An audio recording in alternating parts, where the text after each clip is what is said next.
এই যে স্ক্রিনে যে নকশাটি দেখতে পাচ্ছেন, এই যে নকশাটি আপনি কাগজের মধ্যে সুন্দর করে লিখবেন।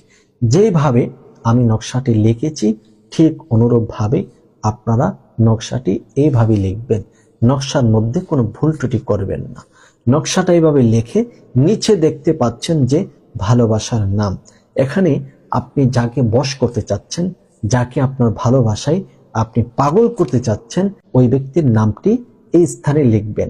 তারপরে প্লাস চিহ্ন দিয়ে আপনি ওই ভালোবাসার ব্যক্তির মায়ের নামটা লিখবেন, বরাবর মায়ের নাম লিখবেন। এরপরে একটু নিচেই আপনি যে আমলটি করছেন আপনার নিজের নাম লিখবেন, তারপর প্লাস চিহ্ন দিয়ে আপনার মায়ের নাম লিখবেন। এখন আপনি এটাকে এইভাবে কেটে নেবেন, কেটে এটাকে ভালোভাবে ভাঁজ করে নেবেন। সম্মানিত দর্শক, এখন কথা হচ্ছে আপনি এই নকশাটি কি করবেন, কখন আগুনেতে জ্বালবেন। যখন এই আমলটি করবেন তখনই আপনার সামনে একটা মোমের বাতি রাখবেন, আর মোমের বাতিতে আগুন ধরিয়ে ওই কাগজটা তাবিজটাকে তদবিরটি আপনি আগুনে পুড়ে ছাই করে ফেলবেন। আর যে ছাইটা আছে সেটা আপনি মাটির নিচে দাফন করে দিবেন, নয়তো পানিতে ফেলে দিবেন। এইরকম ভাবে আপনি 3 দিন আমল করুন একটি টাইমে।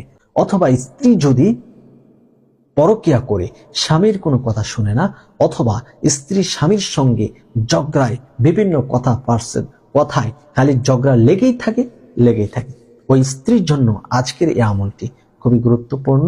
স্বামী স্ত্রীর জন্য আমলটি করতে পারবেন, সে আপনার জন্য মোমের মতো গলে যাবে, কারেন্টের গতিতে আপনার কাছে চলে আসবে ইনশাল্লাহ।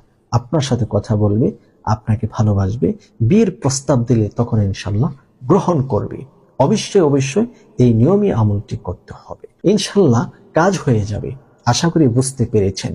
আর যারা যারা আমলটি করতে চাচ্ছেন কমেন্ট বক্সে অনুমতি নিয়ে আজকের আমলটি করবেন।